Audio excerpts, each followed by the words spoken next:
Welcome to Connecting to Admired Leadership, where twice a month we explore the behaviors and routines that make great leaders extraordinary. I'm Wes Bender, and I have the distinct pleasure of hosting some of our firm's partners, coaches, and clients to discuss leadership in ways you won't hear anywhere else. Let's dive into this episode and make people and situations better together.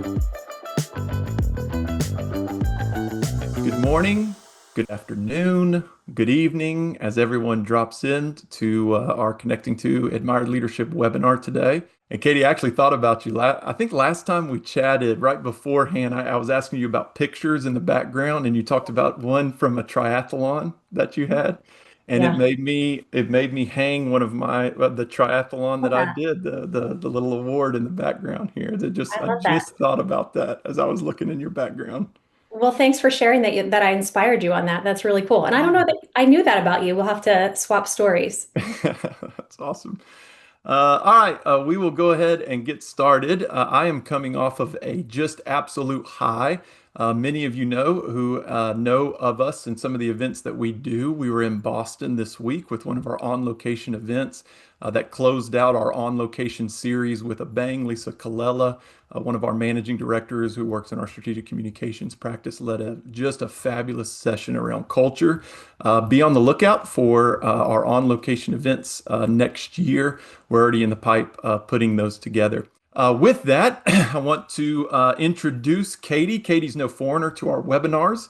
And to no one's surprise, we have a gigantic number of registrants for today, for our conversation today. I can't think of a better person to talk to us about small signs of respect than Katie. She's basically a walking master class in showing up for people. If you ever have the opportunity to meet Katie in person, which I highly recommend, you know she's warm, she's fun, she's personable, and she's the kind of person who makes you feel like you're the only person in the room. Really walks and talks this idea of respect. But she's also incredibly sharp and inquisitive. She asks the kinds of questions that make you think differently about yourself and your leadership. And if all that wasn't enough, here's what I really appreciate about Katie. She practices what we're talking about today. And in preparing for these webinars, Katie is the most thoughtful, the most prepared, the most engaged of anybody. I want to She hang up. shows I feel like this is too much. she shows up fully, and that's exactly what small signs of respect are all about. So showing people through your actions that they matter, that the conversation matters, that the relationship matters. And Katie really exhibits that in a very authentic way. So Katie, as always, thanks for being with us. If you would, I know you've been on before, some of you may know you, but if you'll just tell us who you are, what are you currently loving about what you do? Who are you? What are you currently loving about what you do? And I know that might put you on the spot. I don't know if I told All you. good. All good.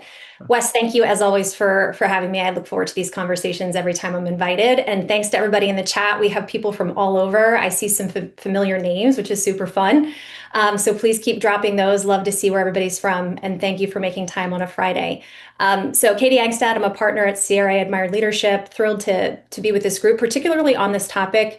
What I'm loving about what I do right now actually really dovetails nicely into this topic. This is a natural point of reflection for lots of leaders. I'm finding myself in a lot of conversations with teams and leaders that are moving. They charge so hard and so fast to year end. We call it at the firm the dash before the crash, if you will. But there's this sweet spot moment as people are running hard toward the end of the year, where at some point you pick your head up and they say, "Wow, I feel like I've gotten there. Now I can actually start to think about next year." You may not be there yet, but hopefully you're getting there soon. And so a lot of the conversations around what are you focused on for next year in your own leadership. So often leaders are so focused on their teams, they don't spend enough time that forced reflection and slowing down. And a lot of what I'm hearing is really around how they want to be better leaders, how they want to, forge deeper relationships, how they want to hold people accountable, how they want to get better at delivering feedback and elevating the performance of their team. So all sorts of things. And so that's really neat for me because I find myself in so many conversations that are really just deeply reflective and help illuminate what that path forward is going to be for leaders. So that's been what's been fun for me so far. I love that, Katie. And many of you know these webinars are typically built on one particular field note that we got a lot of traction with or really resonated with a lot of people. We have 100,000 people now subscribe to those daily field notes that go out. Sophie's going to drop in the chat box the particular field note that we're talking about today.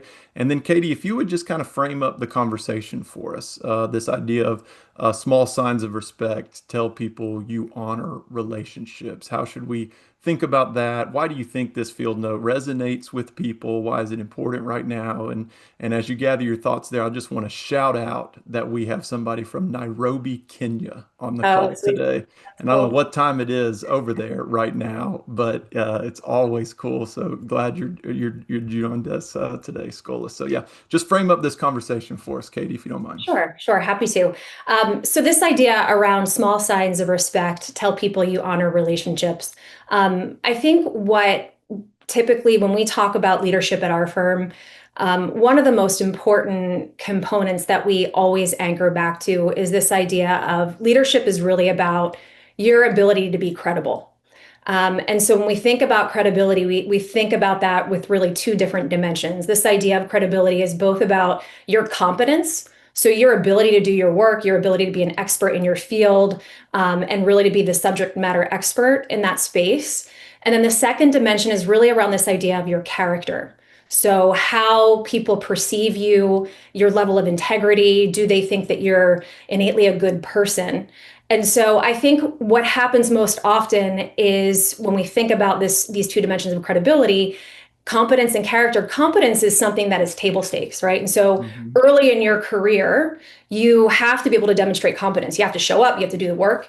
And then the more senior you become, the more your competence gets presumed. And it's almost not until people start to really think like, okay, I've got this competence piece nailed. Now I can start to think about my character and how do I want to be perceived and how are people seeing me and what are some of the decisions I need to be making. So when we think about to be an effective leader, credibility is really important. The conversation today really centers around this idea of how do we help with the character piece and how do we demonstrate our character through these small signs and gestures so that I can build really meaningful and authentic relationships. And so I think so often we think about relationships, we think about these big moments, we think about, I need to spend more time with my team, but how can you also use some of these micro moments as I describe them to really help move relationships along and help build that credibility, particularly from the side of your character. That's awesome. I'm getting excited because, of course, you always know, Katie, I always relate every leadership piece. What I love so much about our firm is how what these behaviors that we talk about and how we operate should be showing up both in our personal lives and our professional lives. So I'm excited to get to some things that maybe I can take away so that I can show more respect to my own family members at times. So I want to dive a little bit into some of those micro things that you said. Just a reminder that chat box is open. So if you have particular questions, we got a bunch ahead of time. We've got plenty to go through in the next 20 minutes or so. But if you've joined live, you got some questions, please drop that in. And so I want to go ahead and jump right into some of the pre-submitted questions. This one's centered around visible behaviors that signal respect, right? And we can't get into some of our proprietary content, of course, around the behaviors, the universal behaviors of admired leadership. But this question I thought was really good, and I think we've got some good practical nuggets that you could probably share here. But this says, at our firm, one of the core values is respect. And if some of you remember, Ben Stringfellow was on a while back talking about values and how some values are squishy. I think respect can be very squishy. It could be a value that probably a lot of firms have. It's probably a value we have just within our own family groups as well. But this person asks, what are the subtle, visible behaviors or some of these micro things that we talk about from leaders that do signal a culture of respect? How have we seen this value of respect really play out in a practical way? Yeah. I actually think first and foremost, because I had the luxury of seeing some of the pre-questions that were coming through, it might be helpful too. I think we all talk about respect all the time. It's akin to like the word trust. We talk about trust all the time, but like what do we actually mean when we say respect? And really it's about, really wanting our teams to hold us in high regard. to believe we have value and for them to really trust our judgment. And it's not just about our teams, right? We have people we need to influence and build relationships down, those we lead across and up. And so it's a lot of different things. I think the easiest way to talk about some of the things that we see the best leaders do, it's about consistency. So that's the first part. It's not enough just to say, well, I'm going to do these signs of respect here and there, and have it be performative because it's the moment and I want people to think I'm respectful, so I'm just going to turn it on. It's about being consistent. And we always say about leaders that, how you do one thing is how you do everything. That's the way in which people judge you and look at you and the lens through which they evaluate who you are. And so if you're showing up in ways that, you're doing this sign of respect one day and not the next, that inconsistency is actually going to detract from people wanting to give you respect because they're not going to believe that you're being your authentic self. Or is your authentic self the one who's maybe respectful and then maybe the other day you were just having an off day or you were busy. So first and foremost, it's about consistency. And then the other thing before we jump into like what do you do to demonstrate these things, I think we all have grown up and understand what are the kind things to do that demonstrate respect. But I actually think what's more interesting is to say, what are we seeing that actually demonstrates disrespect? Because I see Mm, a lot of it in the corporate environment, right? So things that I don't think leaders are actually understanding are signs of disrespect. They're not doing these things because they want to be disrespectful. They're doing them because they're busy. mhm, They have a lot going on, and so they're trying to do a whole lot of things. But unfortunately, along the way, because they're moving so fast, they make decisions that actually signal disrespect. So mhm, things like canceling meetings last minute, things like not responding to emails in a timely way. Things like, there's a whole list. I'm sure there's plenty that you have seen other leaders do. Things like interrupting people, things like not saying hello in the elevator or when you pass someone in the hallway, right? Small things that compound over time. And the opposite is true. The things that you do that are respectful compound over time. And that's what people look to and say, this is who I really think you are. So I know I didn't answer your question, Wes, and we can get to no. that, but I wanted to start there because I think that's actually an important framework. Yeah, and I love seeing in the chat box those of you who have insights, additional thoughts in relation to this. Please do that. I would love to hear, kind of open that up to the folks who are attending live. What are some other pieces of disrespect, or what are some other things that show disrespect? Because you mentioned two, and each one of those was a little bit of a zinger to me. Like, ooh, maybe I might have done that one this week, not even realizing, right, that I was showing disrespect in that way. And we've talked and this is great. We got some of those coming in already.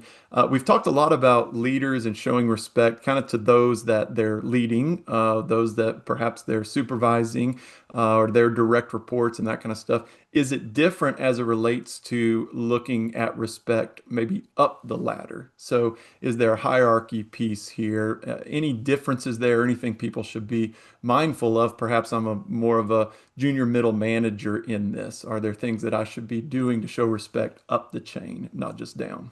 Yeah, I think your point there, Wes, actually really lends itself to this idea that there's a tendency culturally, at least in the United States mostly, and I would probably guess in a lot of other cultures, and Kenya, that's perhaps also in Nairobi. Yeah. perhaps also in Nairobi. But there's a tendency to be more respectful up to people who are more senior to you, be more Mhm. deferential.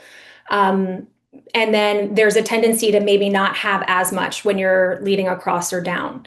And so, this idea about respect is that you should be showing signs of respect regardless of people's hierarchy. Yeah. And again, it goes back to this idea of consistency, how you treat someone who's a senior leader in your organization versus your greeter at the front door, someone who runs facilities, someone who's answering the phone, your dry cleaner.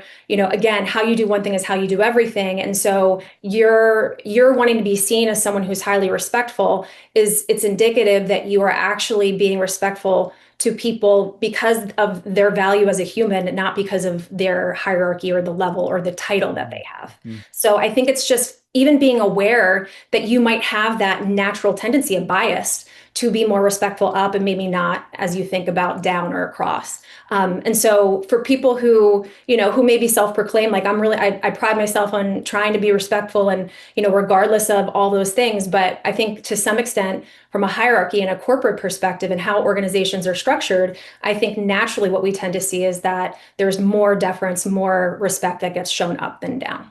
I love that. That's so true. And I think if we want to show more respect, it gets into how we teach or coach people to really embrace new habits and behaviors just around some of our leadership behaviors, which is, practice one or two things that you could do, but do it in a low risk environment first, right? Practice it with your kids. Maybe that's high risk for some of us based on our relationship with our kids. I don't know, but I think just practicing those things so that they show up more authentically, because sometimes we're using them and we're digging into those things up the chain, but we want them to show up authentically and just within our rhythm and culture itself, for sure. I'd love to get your thoughts around listening. We had somebody in the chat box say we need to be able to listen 2 times more than speaking. And we had a pre-submitted question around that too, centered around how do I become a better listener? Obviously, listening and being in tune is a huge way to show respect. This question goes on to say, how do you listen without the need to interrupt, which some of us have a hard time Mhm. doing? What small signs of respect show people, you're truly present with them? Could you speak just a little bit to listening and how somebody would really show up in that way? That's a great example, and I know we'll share more as we go through the conversation, but listening is definitely, I think, high on the list as we think about how do we show respect, because what listening it equates to is your time. And Mhm. as leaders, our time is highly symbolic of what's important to us. And so if we are being intentional about being present and listening, it's sending the symbolism of that is saying that you matter and you're important to me, and that's highly respectful. And so the challenge with listening, particularly in a world where we move so fast, is that a lot of us, me included, very guilty of this, listen a lot of times with the intent of reply. So I'm listening right now and I'm waiting for my turn to reply, as opposed to listening to really understand. And so for people who are guilty of maybe interrupting too often, because actually there's a time and place for interruption, but most often, if interruption, you're guilty of that and you need to be a better listener. One of the tools that I think could be helpful is actually when you are ready to interrupt, have a pen and paper ready and actually write down what you're about to interrupt with.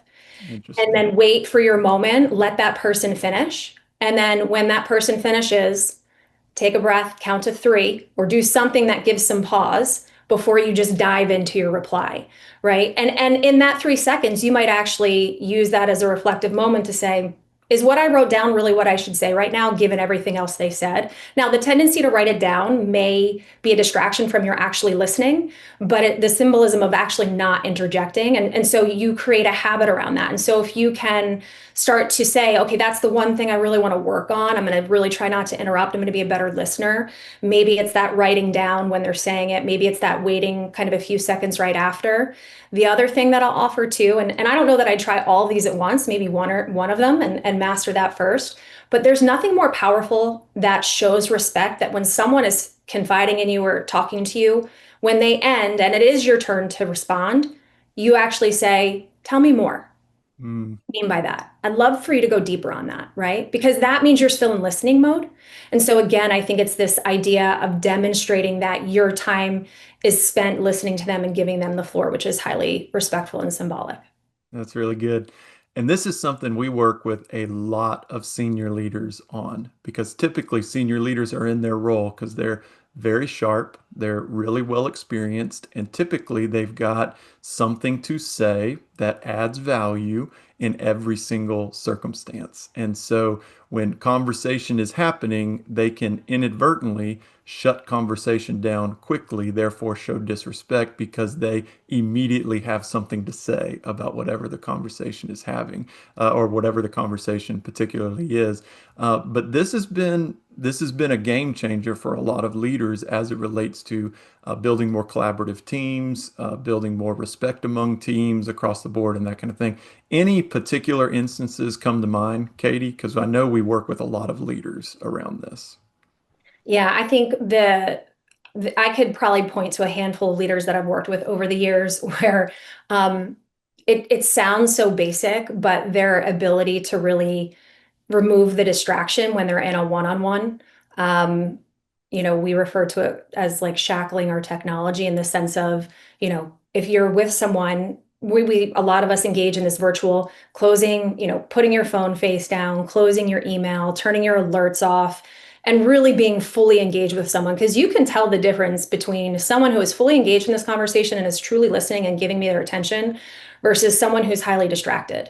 Mhm. And so, what we know the best leaders are really good at is their ability to make sure that they're removing those distractions so that they can be fully engaged and present in those conversations. And then I think the other thing, too, which is so small but important that I think a lot of leaders overlook is. Email is a blessing and a curse because it helps us be effective and get a lot of stuff done, but it also can inundate and overwhelm. And for people and especially in particular for very senior leaders, actually, I shouldn't say very senior, it's like people who are on the verge of becoming pretty senior, struggle with that tension of I still have to do a lot and drive a lot and do a lot of the work, but I also have to really lead and build relationships and navigate the political landscape of the place, is being responsive to email. Even if it means just saying back, hey, got your thoughts, I'll get back to you in a few weeks. I think so often leaders will get those emails and they won't send any response back, and then it'll linger for weeks and weeks and weeks. And then the unintended, or they didn't mean to have it come across like they didn't care, but that's the unintended consequence, and which has big implications. So sometimes it's more a matter of like understanding that sometimes increasing your urgency around response can really increase your ability to be seen as someone who's respectful and values other people That's as so much as they value that's themselves. That's so good. And so I'd be remiss. We've really touched on, I mentioned Ben Stringfellow's webinar earlier. You're really touching on a lot of other topics that we've talked about on previous webinars this year. So, Sophie, if you don't mind, if you have it up, if you could just drop where people can find those recordings, if you're unsure about that in the chat box, I think that would be great. That just came to mind. And then the other piece that I love, Terry in the chat box said, talking about the why. And I think that transitions us, and I don't want to miss the opportunity. We've been talking a lot about our own individual ways we show respect and we act on respect. But what if we're the leader of a team and respect is somewhere and disrespect lives somewhere among the team? What does a leader do about that? How do you approach disrespect in the workplace from your team? Yeah, I think that's a great question. I think, it depends on, I think there's always room for a conversation as a team. Because to me, when there's disrespect happening, it usually means there's misalignment around expectations and how we operate as a team and what our norms are and what our operating principles are. And so if a leader, if they're saying like, look, this person is chronically, showing up late, missing meetings, canceling meetings, and it's affecting the culture of the team, I think it's a conversation with that person around, and the conversation is not to say, here's all the things that you're doing wrong, but more of like, how do we help make sure, how can I help you? Because it seems to me you have a lot going on because there's some things that are happening that are affecting the broader team. And so how can I help you?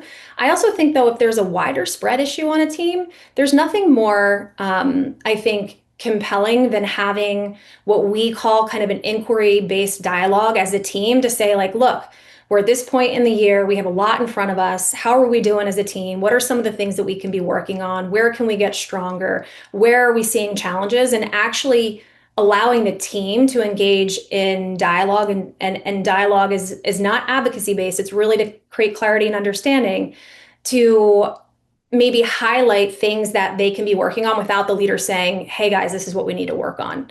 So I think sometimes it's the willingness of the leader to engage the team around the challenge in a meaningful way that the team could help solve it themselves. Yeah, that's so good.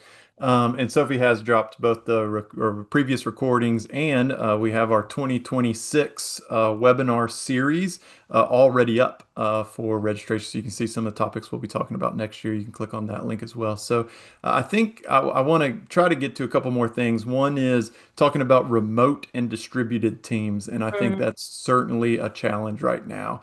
What are some small things we could be looking at in regards to showing respect when we're all working, remotely or distributed across the globe as well? Any thoughts on how respect shows up in that space? Yeah, I think there's such nuance and complexity to that because I think there's the cultural dynamic if you're working as a global team across different cultures versus maybe just, a team that's US based or based in a single country. I think the one thing I would just say as it relates to virtual alone is, from a respect perspective, if the expectation is, you're on camera and you're contributing, then do that, right? I think it's important that because it does create, there's research around how, whether you're on screen or off screen, whether you're in a room together or all in a conference room and there's one screen, there's a lot of research around kind of the inequity that can create from an experience perspective as a team. And so as a leader, I would be thinking about how do I create an environment that creates equity of respect for how they're engaging in the meeting. And so, should you be on camera? Should you be off camera? One of the things I think that I see and unintentionally is, eating on camera. Like that can be, I know we're all trying to fit it in and those sorts of things, but when one person's eating and everybody else isn't. And so the virtual thing is interesting. I think the important part too is, you have smaller amount of context, right? You can't see as much as the person. So you have to work extra hard in that medium to be able to really convey respect.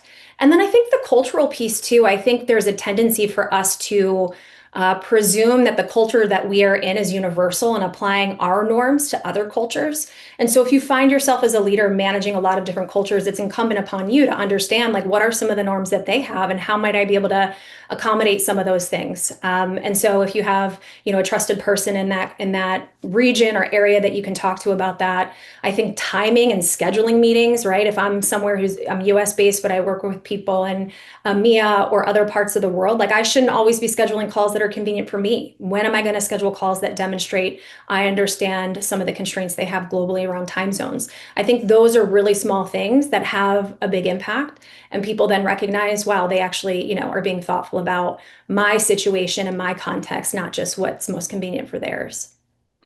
How we are up to the 30 minutes at this point is beyond me, Katie, because this has gone by so fast. But a lot of practical things that you've given us. Really appreciate your time, and I'm going to give you the opportunity in a second just to kind of summarize what would be some big takeaways from our discussion that you would really gift people with some nuggets of wisdom there. Before we do that, obviously these are designed to just give you a taste of kind of some of the dialogues. Katie mentioned dialogues. The ability our partners, coaches, managing directors have to come in and facilitate really rich inquiry based on certain topics across the board. And obviously, our clients benefit from some of the proprietary information and content that we have as well. So, Sophie will drop in the chat box if you'd like to schedule just a quick 10 minutes with one of our coaches. Again, dig into one of to kind of your particular circumstance, get some quick advice. These are so much fun. We enjoy doing these 10-minute calls so much. You can click on that link and see it. Appreciate all the great feedback that's already coming in the chat box. Not surprising, Katie. I definitely took a couple mental notes as we were chatting too. But any kind of final encouragement, any that you would give to the leaders who are on live or those who might be listening to this recording later on? I just would say one, when you're thinking about your credibility, that character piece, this is really where you can lean in if you're thinking to yourself, wow, I really want people to see more of who I am as a person. These small gestures are easy ways if you can be consistent around them. And so if you're thinking to yourself, wow, I need to do better at this, I would just say one of the things that I do is when I observe another leader that I admire and I see what they do as it relates to these things, like what's the small thing they do that really is meaningful to me? And that's how I want to then maybe think about what I want to work on. And as we think about integrating new behaviors, it takes a while. And Mhm. so really try and avoid doing these things as technique or thing you try once or twice and then it goes away. You have to keep at it, and so don't make it performative, make it part of who you are. And just I would encourage everyone to look for that in other people and how you can hone that for yourself. But it's a fun topic. I really appreciate people making time in their busy day. This is an investment in your own development, and always appreciate the questions and everyone dialing in from all over. Katie, you're wonderful as always. Appreciate it. Hope everybody has a fabulous weekend. Those of you who are attending live, and we'll leave the chat box open here for a couple minutes in case you want to grab at any of those links that are there as well. Katie, have a fantastic rest of your weekend. Always a pleasure. Same to you, Wes. Thank you. Thanks, All right. everybody. Cheers, everybody.